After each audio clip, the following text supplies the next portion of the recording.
I love to do. That's play the game of basketball. Here he comes the other way. There's your first James jam. Oh! LeBron James with no regard for human life. I'm not going to guarantee no championship. I tell you that. I'm just trying to do the best I can. Oh, blocked by James. Cleveland, this is for you. Laker Nation want their respect. I want my damn respect too. LeBron James is now the all-time leading scorer. This is one of the long-term dreams I always had. To be able to be along my son has been one of the most gratifying journeys. The first father-son duo in an NBA game. To the cutting James. Oh, look out! The legend of LeBron continues to grow. Who else but the king? One thing I always say, don't never let somebody tell you can't achieve something. Don't never let nobody tell you that.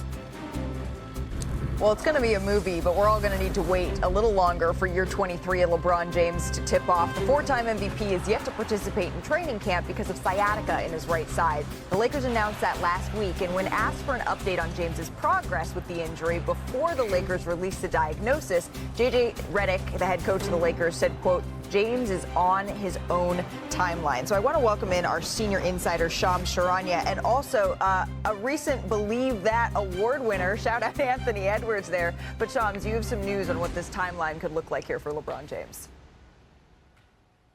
Malika, I'm told that the Lakers and LeBron are looking at around mid-November as a realistic debut for him. And so October 30th would be the earliest that the Lakers would be officially reevaluating LeBron James, but it is expected he will need at least a few weeks after that point. A source told me tonight that LeBron will be taking a patient approach with this rehab from nerve injury.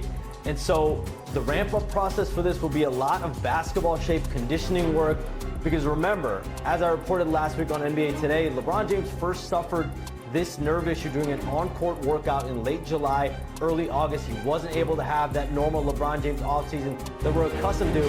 And as superhuman as he's been throughout his NBA career, he is turning 41 in December, and he is in year 23. So that's the timeline on LeBron James at some point in November, likely around that mid-November range. Okay, likely looking at mid-November there. Shams, thank you very much for that insight. The Lakers had said that it's going to be 3 or 4 weeks before he's even reevaluated, so now we're looking at maybe mid-November, Shams is saying here.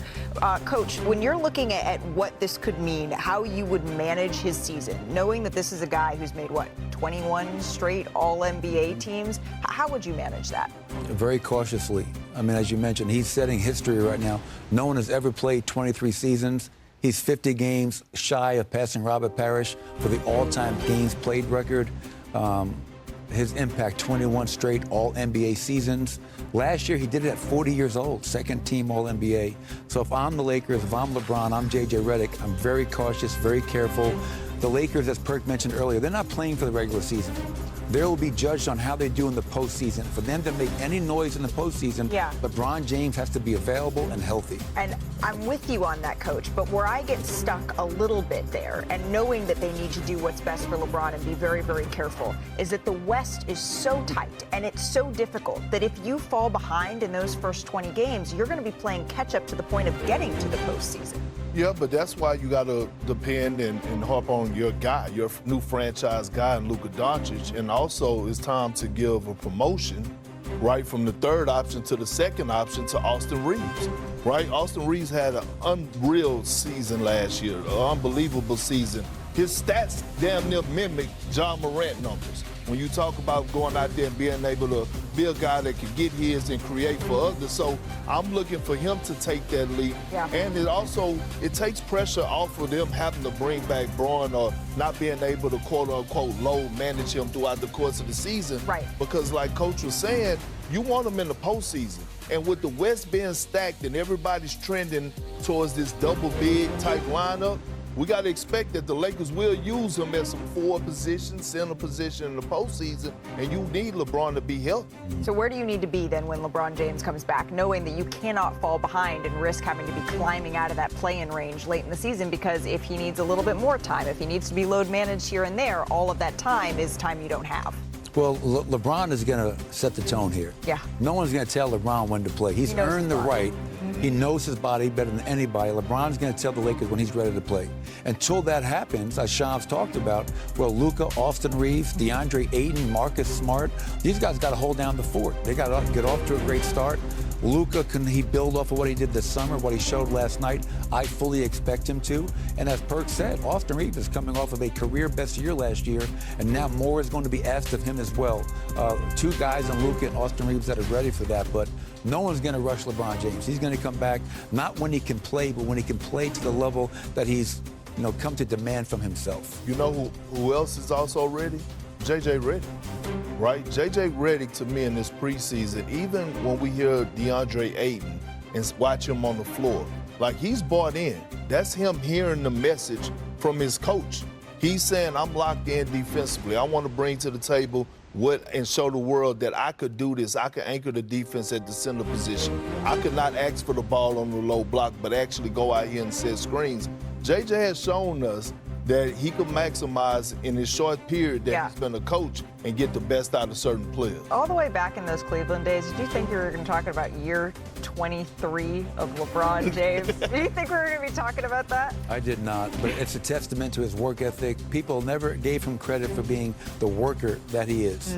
Oh, he's a great athlete. Well, LeBron has shown and proven for all the time wrong of what he's doing at this late stage in his career is truly incredible. And I hope everybody appreciates what he is doing on a nightly basis. Yeah, absolutely. I'm in the second part of my life. He's still going. Phenomenal, getting downhill, really efficient. He did most of his work in that first half. And to me, the thing is that kept me awake at nighttime was trying to guard Luka Doncic in pick and rolls. He's got DeAndre Ayton as a big man now. He's got shooters around him.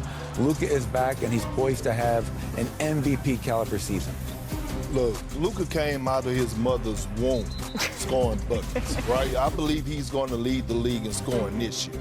But what I saw from him last night was I saw joy. You got to remember, right? It was a dark cloud over his head all last year, whether it was him dealing with the injury or whether him still being sad from being traded. People don't understand the emotions of being traded from an organization that you thought you was going to be there for the rest of your career. Right. I went through that in Boston, right? It took me a half a season to get over that while I was in Oklahoma City. And so Luka is happy. He has some pieces that he actually wanted and helped recruit it.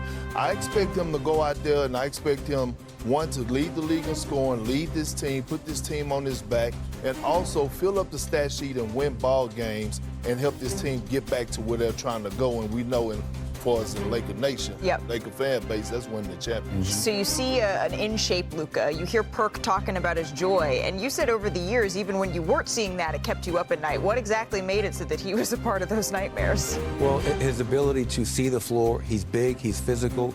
He keeps defenders on his back. And now he's got DeAndre Ayton. And you can see last night, they're creating their chemistry. I have a couple of plays that really illustrate how effective Luka is in the middle of the floor. Ayton's going to set this pick and roll. Luka's getting downhill. He's done his job, committed two defenders. Ayton getting on the rim for an easy pass, lob dunk for Ayton. This, Malika, is the very next possession. High pick and roll, way up the floor. If you're not up the floor against Luka, he loves the pull-up three, 4 of 8 from threes last night. And to me, this last play really epitomizes how effective he is. He's going to come off this double drag, and Luka is always using his eyes to sell lies. He looks at Ayton, forces the defender to come in. Once that defender commits to the paint, he finds the shooter. And if you're a shooter playing with Luka Doncic, have your hands ready because you are going to be wide open. Used his eyes to tell lies. That's a Perkism right there. Michael Malone, catch it on quickly. Sure. Well, if that's what you got for Luka, then I'm very curious to see what you have here for Cooper Flagg. Because coming up here on NBA Countdown, is LeBron James. But this Mavericks team, it doesn't have time for Cooper to make these rookie mistakes or ease his way in here. They are trying to win now. And as you know, that's unfamiliar territory for most top picks. Just 5 #1 overall picks have scored in the postseason in their first year in the NBA. That's in the lottery era. But wait, can I give you one more number? I'm all for it. All right, one more number. Cooper isn't being asked to just step and contribute. You know this, right? The Mavericks, they tried out their jumbo, enormous starting lineup here in the preseason against the Jazz. 6'9", Cooper Flagg, he was playing point guard. So, Coach, why do you think that Cooper, we laid out all the numbers, is up for the challenge at just 18 years old? Because he's every opportunity, every challenge, he's faced it head on. Yep. High school, at Duke, Summer League, against the USA national team. He's not afraid of a challenge. I think after this season, that number is going to go from 5 players, Malika, to 6 players. He's too good of a player.